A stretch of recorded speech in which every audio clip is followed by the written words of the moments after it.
स्वागत है आप सभी का हमारे अपने YouTube channel Anand ji centre में। पिछले वीडियो में मैंने 50 तक क्वेश्चन करवाया था, जो अभी चल रहा है चैप्टर 4 लूसेंट का इम्पोर्टेंट MCQ और सिंधु घाटी सभ्यता चैप्टर का नाम है दोस्तों। चलिए 51 से शुरू करते हैं और लास्ट तक करवाते हैं। निम्नलिखित में से कौन मोहनजोदड़ो की सबसे बड़ी इमारत मानी जाती है? तो ये विशाल स्नानागार मानी जाती है। हड़प्पा कालीन लोगों ने नगरों में घरों के विन्यास के लिए कौन सी पद्धति अपनाई थी? तो ये ग्रिड पद्धति। इसको मैच करना 53 वाला, तो लोथल जो था डॉकयार्ड था उस टाइम, ठीक है। कालीबंगन जुता व खेत का प्रमाण मिला यहाँ से। धौलावीरा हड़प्पाई लिपि के बड़े आकार 10 चिन्हों वाला एक शिलालेख मिला। बनावली क्या है? तो पक्की मिट्टी से बनी हुई कलाकृति और हल यहाँ से मतलब प्राप्त हुई है दोस्तों, ठीक है। 54 क्वेश्चन देखना। निम्नलिखित पशुओं में से किस एक का हड़प्पा सभ्यता में पाई जो हड़प्पा सभ्यता का मुहर था जिसका नाम था टेराकोटा, उसमें कौन सा, ये 4 ऑप्शन दिया है, कौन सा पशु का चिन्ह जो है या फोटो जो है वहाँ उसमें नहीं पाया गया है? तो ये शेर है दोस्तों। हड़प्पावासी किस धातु से परिचित नहीं थे? गौर करना, नहीं थे, तो ये लोहे से परिचित नहीं थे। नेक्स्ट देखना अगला क्या कह रहा है। निम्नलिखित में से किस स्थल से युगल शवाधान द्विशव संस्कार, ठीक है, डबल ब्यूराइल का प्रमाण मिलता है? तो ये लोथल में मिलता है। कपास का उत्पादन सर्वप्रथम सिंधु क्षेत्र में हुआ, जिसे ग्रीक या यूनानी किस नाम से पुकारा करते थे? तो कपास को जो है शिंडन नाम से पुकारा जाता था।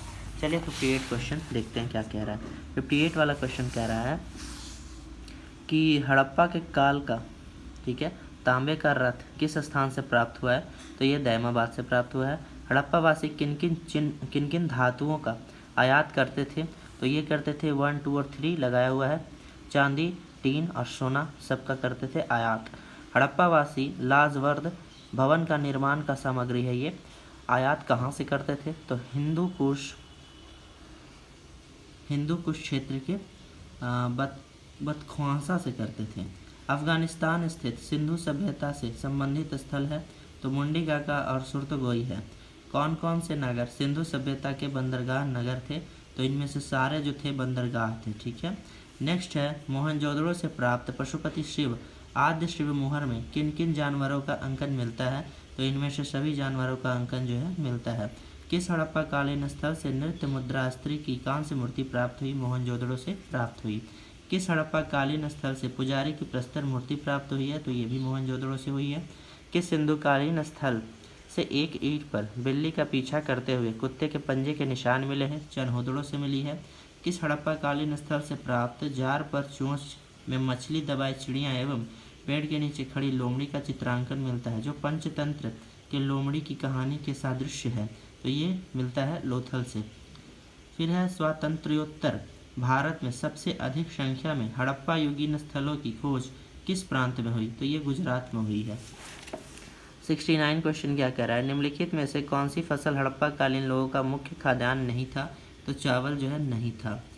नेक्स्ट क्या बोल रहा है, हड़प्पा तथा मोहनजोदड़ो जब विलुप्त हो गए हैं वे उत्खनन के दौरान प्रकट हुए हैं। ये दोनों कथन में कौन सही है? ए और आर दोनों सही है दोस्तों, तथा आर जो है ए का स्पष्टीकरण करता है। सिंधु घाटी सभ्यता के संदर्भ में निम्नलिखित कथनों पर विचार कीजिए। पहला कथन है, यह प्रमुखतः लौकिक सभ्यता थी तथा उसमें धार्मिक तत्व यद्यपि उपस्थित था, वर्चस्वशाली नहीं था उस काल में। दूसरा है, उस काल में भारत में कपास से वस्त्र बनाए जाते थे। उपयुक्त में से कौन से कथन जो है सही है? तो 1 और 2 दोनों सही है दोस्तों। सुमेलित करना सूची को। मांडा जो है जम्मू कश्मीर में, दायमाबाद महाराष्ट्र में, कालीबंगन राजस्थान, राखीगढ़ी हरियाणा में। चलिए अगला क्वेश्चन 73 देखते हैं। हड़प्पा कालीन स्थलों में अभी तक किस धातु की प्राप्ति नहीं हुई है? तो लोहा की। किस पशु के अवशेष सिंधु घाटी सभ्यता से प्राप्त नहीं हुए हैं? तो सिंधु घाटी सभ्यता से प्राप्त नहीं हुए कौन सा पशु? तो घोड़ा दोस्तों। चनहोदड़ो के उत्खनन का निर्देश किया था, किसने किया था? J.H. मैके ने किया था। निम्नलिखित हड़प्पीय स्थलों में से कौन सा मनका निर्माण का एक विशिष्ट केंद्र था? तो ये जो है लोथल था दोस्तों। तो सिंधु घाटी सभ्यता का इंपॉर्टेंट MCQ खत्म हुआ। इसके बाद ये जो है वैदिक सभ्यता चैप्टर 5 शुरू करूँगा कल से, ठीक है। तो अगर आप वीडियो में बने रहोगे, लास्ट तक बने रहोगे, तो प्रॉमिस ये पूरा जो बुक है, ठीक है, लूसेंट का MCQ खत्म करवा दूंगा और सारा खत्म होने के बाद आप लूसेंट में महारत हासिल कर लोगे, ठीक है। चलता हूँ, मिलूंगा नेक्स्ट वीडियो में। जय हिंद, जय भारत।